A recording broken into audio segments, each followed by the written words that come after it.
My name is Shiloh Lundahl, and I'm a real estate investor, and I've probably gotten over 100 loans in the last 5 years. And in that process, I've learned a lot about how to qualify in order to get a loan. And in today's video, I'm going to explain probably one of the best loan hacks that I've learned along the way. So you'll want to watch this video in its entirety so that you can learn the steps of helping you qualify to get a loan. But first, if you get value out of this video or any other video that I've done, please consider subscribing to my channel. It helps me out, and I'd love to continue to provide the best content to you that I can. So you know the drill: subscribe, like, comment, all those things. Now let's get down to the best hack that I've learned about qualifying for a loan. So when it comes to qualifying for a loan, you have two opposing forces. The first one is this: a bank is going to ask you to provide them with your tax returns over the last few years, either 2 or 3 years, because they want to be able to verify that you actually earn the amount of money that you state that you earn. You make a lot of money. So how much money you make? I don't know, 70,000 last month. The only way they can really do that is through looking at your tax returns to see how much money you declared making. But the problem is this: the more money you show that you make, the more taxes you need to pay. As a business owner or as an investor, you are incentivized to write off as many things as you possibly can legally so that it will lower your total overall tax burden. Because if you don't, then you end up paying a ton of money in taxes because you didn't properly write off deductions that you should have, that you could have legally gotten. But now here's the problem when it comes to qualifying for the loan. The more deductions I take, or the more expenses that I write off, what that does is it lowers my total taxable income. And so when I show that to the bank looks at my income and they think, wow, you said that you earn $200,000 a year, and here on your tax return it shows that you only brought in 120. So really, you don't qualify for the loan. And I can try to convince or persuade the banker as much as I can, saying, hey, no, look, really, I do bring in 200,000. But because my taxes don't show that, it's very difficult for me to prove that that's the case. So it's almost like this: in order for me to be able to qualify for a loan, I need to take less deductions, less write-offs, so that I can show the bank that I make more money so that I can qualify for a loan. However, when I do that, then I end up paying a lot more in taxes. So how can I do this to where I can legally try to bring down my total taxable income as much as I can, and yet still qualify for a loan? Here's the hack, and it has everything to do with creating a trust. That's right. You create a trust, whether it's a revocable trust or non-revocable trust. It really depends on the bank and the way the bank is going to look at it. This is what I've done, and I've done it 2 different times. So this is how you make it work. And in order to do this, you have to have a big chunk of money that you can put in the bank, and you can leave it in that bank account for a certain period of time. You create a trust. And as you create a trust, which is basically a legal document determining how something is going to be dispersed.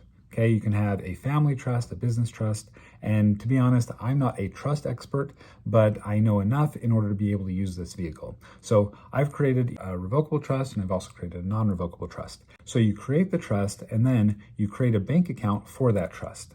And then with that bank account, you put a big chunk of money in that account. How much money do you put in? Well, it depends on how much needs to be there in order to help you qualify for the loan. So this is what you do. You create a trust to be paid out to you over 39 months. So let's say I'm trying to qualify for a loan on a primary home, and I need to show the bank that I bring in $20,000 a month in order to qualify for that loan. However, according to my tax return, I only bring in $15,000 a month that I could use in order to qualify for the loan. So they would just deny me, saying that you don't make enough money. You need to make at least $5,000 more per month in order to qualify for this loan. So this is how much money I would put in the trust. You take $5,000 a month and you times it by 39 months, which equals $195,000. So I would create the trust and I would fund it with $195,000. And the trust would read that I get paid out $5,000 a month for the next 39 months. So why 39? That seems like a strange number. Why 39 months? Well, because I need to have this trust pay me out at least for 36 months of consecutive payments of $5,000 per month in order to consider that $5,000 as part of my income to qualify for the loan. I add another 3 months to that 36 consecutive months because I need to be able to qualify for the loan. And so in order to qualify for the loan, I need to make a few of these payments before we actually close on the loan. So if I create a trust with equal payouts over 39 months, then the first month that I get the $5,000, I show that it came into my personal account. And then the next month, I have another $5,000 that came into my account. And then in the beginning of the third month, I have another $5,000. Then I can show consistency of being paid out $5,000 a month. And then they can take the remaining 36 months of $5,000 and they can use that in order to show that I have an additional $5,000 that comes to me every month, which they can use in order to help me qualify to get the loan. Well, some of you guys might say, well, I don't have $195,000 to put into a trust account. And that's okay. This strategy may not work for you. But if you are a high earner and you write off a whole lot in order to not have to pay as much in taxes, then this strategy can be very, very helpful in order to help you be able to qualify to get a home that you really can afford, but that the bank says that you can't because you don't show enough income on your tax return. Some of you may also be asking, do I really need to leave all $195,000 in that account for 39 months? And the answer is, I don't know. All I know is that as I've done this a couple of times, I've never had the bank come back to me and ask me if that trust account was still paying me out $5,000 a month.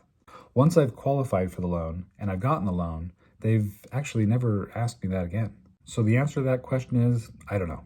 But I have used this strategy 2 times and it has been able to help me qualify for a loan on a home that I could afford, but that my taxes showed that I wasn't able to afford. So you can take this information and use it as you will. Hopefully this information was helpful for you, or at least it sparked some ideas of some things that you can do a little bit differently in order to be able to qualify in order to get bank loans.